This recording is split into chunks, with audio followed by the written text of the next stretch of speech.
What factor has the greatest impact on property prices? What a question. What a question. This one's a tough one, and I can't put it down to one. I really can't, because property is made up of multiple components that influence a market, as we know, okay? And the reason that we have our 72-step process, because of, looking at not just one thing when it comes to property, we've got to look at multiple things. And the reason why it's tangible, humans interact with it, okay? It's a human behavior that push up the prices, of course, and it comes down to supply versus demand, okay?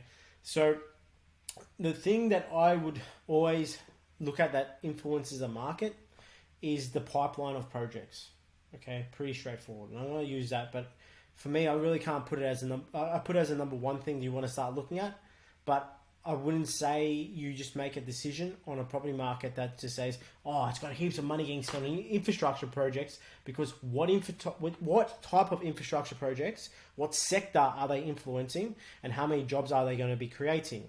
Okay, it's all good and well.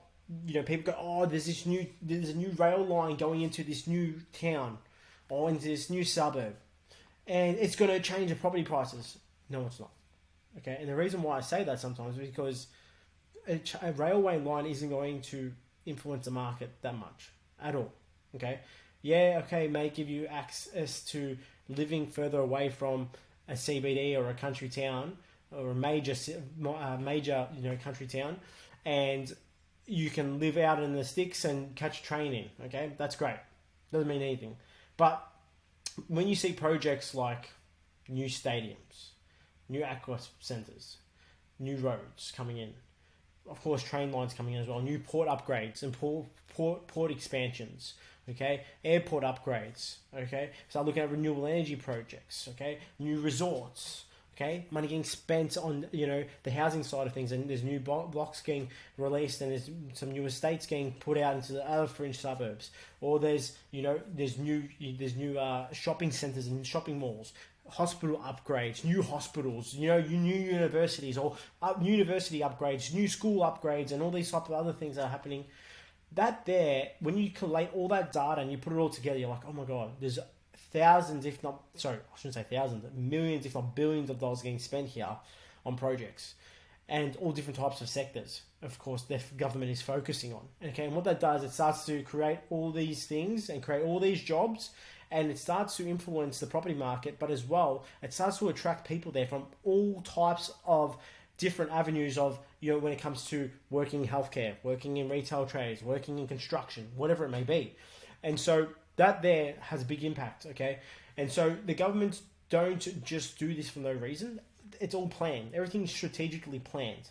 And so that's why I like looking at infrastructure projects. Sometimes you may not see a huge pipeline in some of these areas, but there's huge, growth in some of these property markets, and that could be because it's already got a robust economy. But what happens is there's an expansion of jobs in certain sectors. Okay, there's a movement of people going there because of internal migration, maybe because of lifestyle, maybe because of retirement, maybe because of work. Okay, and so that starts to influence, okay, the property market as well.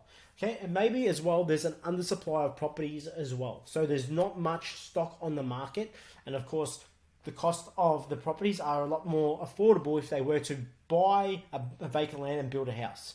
So that there has a big play into it as well. So I'm kind of getting off a little bit topic, but I'm kind of painting a picture of things that you need to really look at, because property is not just one-sided. Okay, we're looking at a whole bunch of metrics to understand why are these markets getting influenced, the influence of capital growth and rental growth. Okay, so hopefully this makes sense. Okay, it's something to be aware. It's something to have your eye out on. It's something to not just look for infrastructure projects. Okay, and go, oh, that's great. There's billions of dollars getting spent here. That's great. I've got that data. Let's go look at something else. No. How many jobs are getting created? Okay, what is the impact to the economy? What sector are they targeting? How many all of the other projects are happening in the area, and what other sectors are they targeting? How many jobs are getting created? What's it trying to do? How many people are they trying to attract to the economy there, of course, or the town, I should say? And there's always an objective on that. So hopefully that makes sense. It's something that doesn't get spoken about enough. Okay, and hopefully this gives you clarity about what to look out for when it comes to finding your next hotspot and how to identify if you are looking in the right area.